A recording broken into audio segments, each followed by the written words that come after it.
Caitlin, and I'm the Gifted Resource Teacher at Taylorsville Elementary, and I'll be presenting my interim report on fostering mathematical creativity through the use of open-ended problems in math. So to give some context, gifted students often struggle to apply creative thinking and mathematical problem solving. To address this, my research question asks, does the continued use of open-ended problems in mathematics impact gifted students' growth and problem-solving skills as assessed by the end of the year MAP Mathematics Assessment? In the third grade gifted resource classroom, I've recognized a gap between the current performance levels of the gifted students and where I'd really ideally like them to be. To address this issue, 18 gifted students from the third grade gifted resource class will participate in the study. And upon reviewing data from the COGAT assessment, which measures their cognitive abilities, I found that these students have a deficit of 29.72% from the qualifying score of 90%. This deficit indicates that there is significant room for improvement in terms of meeting the expected performance levels for giftedness. When examining the data from the MAP Mathematics Assessment, which evaluates their mathematical skills and ability, I identified a smaller deficit of 8.33% from the preferred score of 90%. While this deficit is comparatively smaller, it still highlights areas where our gifted students can improve their mathematical proficiency. So understanding these deficits provides crucial context for the study as I implement the interventions that will hopefully bridge the gaps and support our gifted students in reaching their full potential in problem solving and mathematical creativity. So before implementing the intervention, I reviewed literature about the content area. And scholars such as Callahan emphasize that open-ended problems enhance gifted students' learning, while Lane more so stresses the importance of differentiation for success. Both Bahar and Khalid underline the significance of problem solving in mathematics in education. So based on the literature review that I completed, I created my hypothesis, and that is the integration of open-ended problems in the third grade gifted classroom will increase student performance in math on the MAP assessment. So for this project, the independent variable is the use of open-ended problems, and the dependent variable is gifted students' growth and problem-solving skills. So some of the terms that are important to note are that open-ended word problems, and those are problems that pose multiple solutions and the requirement for students to think critically and creatively. And then we have the opposite, which are the closed-ended problems, and those are problems that have a single or set solution, and the problems are expected to follow specific steps or guidelines in order to come up with that solution. So these are some of the important steps that you need in order to do this intervention. So the first is to compile open-ended word problems that are appropriate for third grade and that are really tailored to the mathematical abilities and the interests of the gifted third grade students. Then for step 2, before diving into the actual problem solving, it's really critical to introduce the students to the concept of open-ended problems. And this includes explaining the format, discussing expectations for the responses, and even providing examples to ensure that students understand how to approach these types of problems.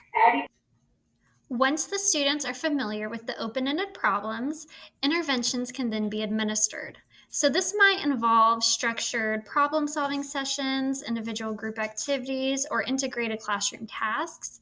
And through these interventions, the data should be collected to track students' progress and performance. So continuous monitoring of student progress allows for timely feedback and support. Teachers can provide guidance, encouragement, feedback to help the students really improve those problem-solving skills, while also encouraging that collaboration among the students to kind of foster their peer learning and the sharing of the different problem-solving strategies that they have come up with. So gathering qualitative data in the form of student feedback. So in addition to the quantitative data, this qualitative feedback from the students is important, and this can be collected through interviews or written reflections, and it allows students to express their experiences, challenges, and perceptions of open-ended problem solving. At designated intervals, students' performance should also be assessed using standardized assessments such as the MAP assessment. And these really help provide measures of the student's growth and allow for comparison of pre and post, or even pre-interim and post-intervention performance. And then finally, assessment data is analyzed to evaluate the effectiveness of the intervention. So by comparing the pre and post assessment results, trends and patterns can be identified to determine the impact of the open-ended word problems on students' problem-solving skills. So two different types of data is collected, and that is quantitative data and qualitative data. And so for the quantitative data, that includes the pre-assessment data, which was collected from the student's winter MAP assessment. And this data provides a baseline of information on students' mathematical abilities before the intervention. Then the interim data is collected during the intervention to see if there is an initial impact and any growth. And then finally, you have the post-assessment data, and this will be collected from the student's spring MAP math assessment. And similar to the pre-assessment data, this will measure the student's mathematical growth and progress, but this time after the intervention. So moving on to the qualitative data, for this action research is going to be student reflections, so basically interviews with students to gather their perspectives on the open-ended word problems. And so this data is to provide insight on the students' experiences, their challenges, perceptions related to solving the open-ended word problems. And so through the interviews, students have the opportunity to share their thoughts, their feelings, and a reflection on their problem-solving experiences during the intervention period. And the questions mainly focus on their engagement with the problems, strategies they use, difficulty levels, and their overall just feelings toward the mathematical creativity. And gathering this allows for deeper understanding of the student's perspective and their attitude toward the intervention. So now let's look at some actual data collected from this action research. So this graph here that we have shows their pre-assessment scores as well as their interim scores. And so data collected from both the pretest and interim assessments were analyzed to assess the effectiveness of the intervention involving open-ended word problems in a third grade gifted class. The pretest scores range from 196 to 218 RIT scores, which show the variability in mathematical abilities among the students before the intervention. Then the interim scores show improvement, with the lowest score 197 to the highest score of 223 RIT, which indicate improvement in the students' mathematical abilities compared to their pretest. The pretest mean RIT score was 208.2, indicating average mathematical ability. And this was, again, before the intervention. The mean RIT score of 212.2 on the interim assessment indicates an increase in students' mathematical abilities compared to the pretest mean. The median RIT score of 208.5 on the pretest and 211 on the interim assessment suggests a shift toward higher mathematical ability levels. The expansion of the dispersion range from 22 to 26 suggests increased variability in students' mathematical abilities after the intervention. So the calculated t-test score of approximately 0.0299 between the pretest and interim assessment scores at a 98% confidence level. This chart also shows the pretest and interim data with the students and their RIT scores that they scored. So 15 out of 18 students increased their RIT score from the pre-assessment to the interim assessment. The highest score attained by a student on the pre-assessment was 218 RIT. The highest score attained by a student on the interim assessment was 223 RIT. So on this chart, you can see that it is showing the mean RIT scores, the comparison between the pre-assessment and the interim assessment. So the interim assessment was administered 24 days after the pre-assessment. And the mean RIT score of the interim assessment was 3.94 points higher than the mean RIT score of the pre-assessment. So there is not enough data to determine if my research question has been answered as of right now. So based on the available data, the hypothesis formulated for the action research project appears to be supported. The observed improvement in students' problem-solving skills from the pre-assessment to the interim assessment aligns with the hypothesis that the integration of open-ended word problems in the classroom would lead to increased performance in math. However, it's important to note that this conclusion is based off of the data collected thus far and may change pending on further analysis and data collection. The post-assessment still needs to be administered and the data collected and analyzed to verify my findings. Some of the challenges are a small sample size with only 18 gifted third grade students participating in the study. There's validity concerns with assessment measures.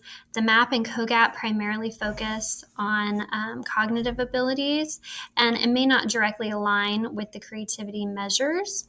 There's ambiguity in the wording of open-ended questions, so maybe potential for inconsistent responses and bias avoidance. There are also time constraints, so limited interaction with the gifted students with only one school day per week. And there are also limitations of the standardized tests. So gifted students do not retake the COGAT assessment, which eligibility is gained. So even though it is used to prove that gap, it cannot be used to really see their growth since they only take it once in Bartow County. So the next steps in this research is to administer the student questionnaire. So distributing the questionnaire to the students to gather that qualitative data on their experience. Then to collect and analyze the qualitative data from the student questionnaire, looking for common themes, patterns, and insights or experiences. Then administering the post-assessment MAP math test to really measure their growth in the problem-solving skills after the continuous use of the intervention. Then analyze the post-assessment data to calculate any statistical measures, such as the mean, median, mode, range, standard deviation, and any other relevant tests. Then calculating the t-test score to compare the pre-assessment and post-assessment results and determine if any of the differences are statistically significant. Compare the pre-assessment and post-assessment results to assess the impact of the continuous use of the open-ended problems. And to answer the research question. So based on the analysis of all of the data combined, to answer the question, does the continuous use of open-ended problems in mathematics have a significant impact on gifted students' growth and problem solving? And then to provide that evidence to support it. Then would be to draw conclusions and recommendations. So summarize the findings of the action research project and draw conclusions based on the evidence collected and provide the recommendations for future implementation of the intervention. And then communicate the results with any stakeholders, whether that be educators, administrators, parents, anybody really involved.